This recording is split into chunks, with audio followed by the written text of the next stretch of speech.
if you're anything like me, you might not be so good at putting aside some of your dollars for your spiritual growth and development. So if you want to make some money magic ooh la la in service of your spiritual practice, stick around.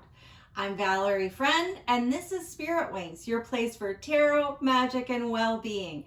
We're talking about resources all throughout the month of January. Time, money, talent, all things Capricorn.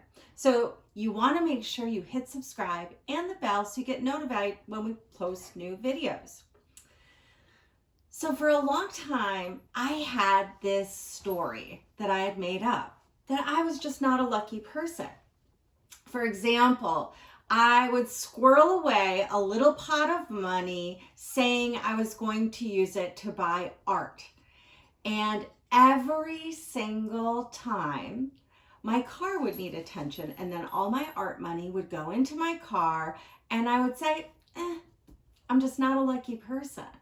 Now, don't get me wrong, because it's nice to have a little car fix-it money put aside. But when the moment was over, I would still be left feeling disappointed and discouraged. And at the root of all of my magic gone haywire was this belief, this plaguing thought that I'm just not a lucky person. It even went deeper than that. I'm a humble person of simple origins, and I shouldn't even really want to have money for art because there are people who don't have clean drinking water. These are the things that I would tell myself. And really, it was just a plot line for this story I developed about unworthiness. My sincere desire for beauty and wonder was constantly thwarted because of these nagging beliefs and my willingness to put my own spiritual growth via art or whatever your spiritual growth tool is at the bottom of my list. Some truly heartfelt spiritual investments really expand you and give you a greater sense of trust, alignment, ease, and well-being. We often put our need for a reading or an acupuncture session or a therapy session, a coaching call, even candles of a certain color, some herbs you might be wanting for a spell or potion. We constantly add them to our wish list instead of our fix the vehicle list. Now, I mean, seriously, how many of your spiritual, physical, mental vehicles would really pass inspection right now? I don't know. Sometimes the answer is probably not. And then we get compelled by worldly things to take our money we've put aside and invest it in the status quo.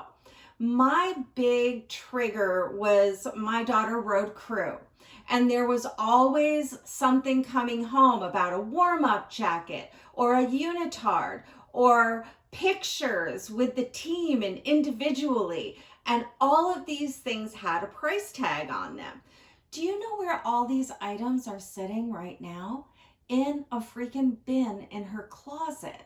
They didn't have lasting, enduring value for her or for me or our family, but that's where the dollars went. And then when I didn't have money for a spiritual investment, I was like, I'm just not a lucky person.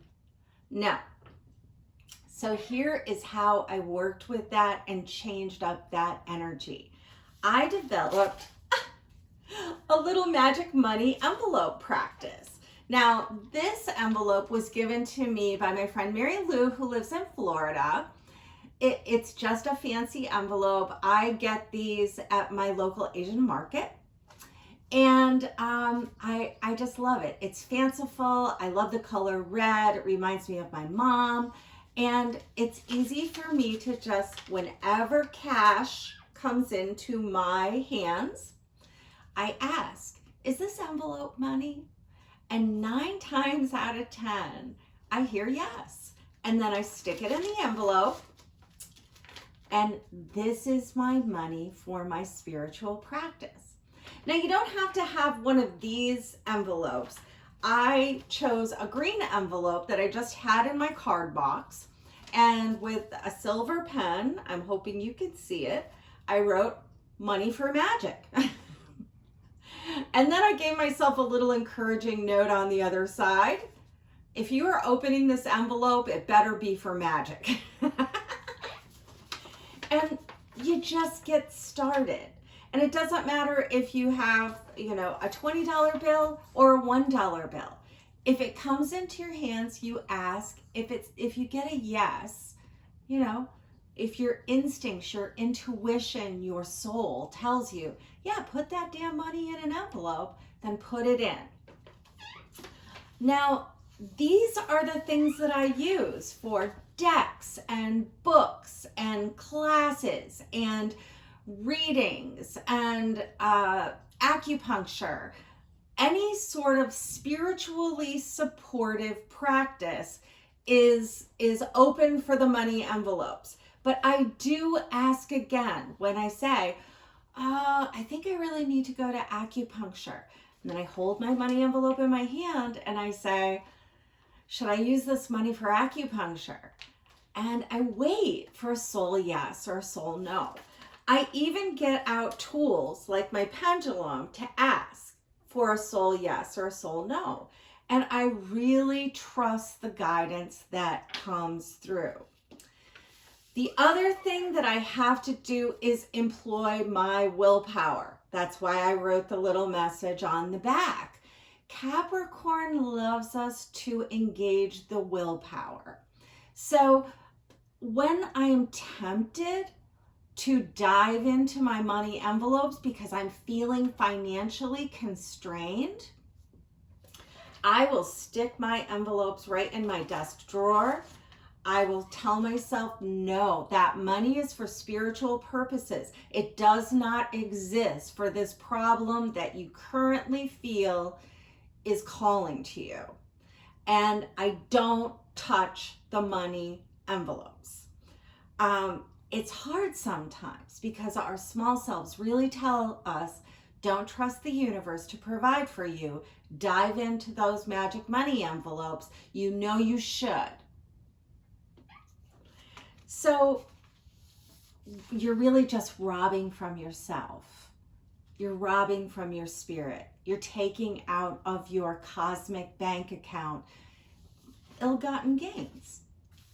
So anyhow, my last trick I want to give you is that I use tarot to punctuate this process because I pray over my money envelopes, say a little thing. I do a little waving of my magical hands. I set them out on the windowsills during the full moon to get charged and expanded and add some extra je ne sais quoi to them. So the thing that comes most easily to me is adding tarot oomph. So of course my tagline was, I'm just not a lucky person. Wheel of Fortune upright is the luck card. And so oftentimes I'll add a little Wheel of Fortune energy to my Money Magic envelopes. You can do this super easily by Xeroxing your cards. As long as you're not reproducing somebody else's artwork for financial gain, you can do a color Xerox and stick it in your envelope. These cards are from Lisa Sturley's Modern Witch Tarot. Really loving this deck and want to give her a plug. Go check her work out. It's amazing. The other thing that I can call in is judgment. The judgment card is really about our calling, our ascension into the higher realms. So I want to have good judgment about what I'm spending my magic dollars on. So I might put a judgment card in there. The world is a fantastic accelerator for growth of all kinds. Maybe that's your card. Maybe you need to guard up with the devil. I would turn it reversed. You don't want to be enslaved by your dollars. You want your spiritual money to set you free. The Six of Wands is a great choice because it's like, hell yeah, I deserve this. You know, I deserve to have some dollars put aside only for the purpose of my spiritual growth and well-being. So, hello, meditation class, I'm spending the money. Hello, astrology reading, I'm spending the money. Yeah, crown yourself with a laurel and use your resources that way. You can always use the Queen of Pentacles. She's a great steward of resources, and she's very nurturing and caring and supporting. So she's going to want you to get your spiritual needs met. Maybe you're going to have to overcome your fear of scarcity. That Five of Pentacles reversed, I am not going to be driven by scarcity mindset. And always for me, if I can't think of the right tarot card to lend to my magic, I always go with the High Priestess because it's the card that calls to me the loudest from the deck. She's my patron tarot wonderment creator. So she's always a good choice. But use your own guidance. Maybe you want to do a little 3-card spread for yourself. Maybe you want to enhance your money magic with some herbal preparations. Maybe you want to drop a bay leaf in there or some rosemary for remembrance. Whatever you're called to do is absolutely what you should do. These are just my guidelines. Jump off on this and make this practice your own. So if you try to spell, I would love to hear what you have to say in the comments. If you start some little money envelopes, let me know when it gets hard for you to keep your little fingers out, and I will definitely send you Reiki support. And as always, check back with us next week because there is more money magic coming your way next week.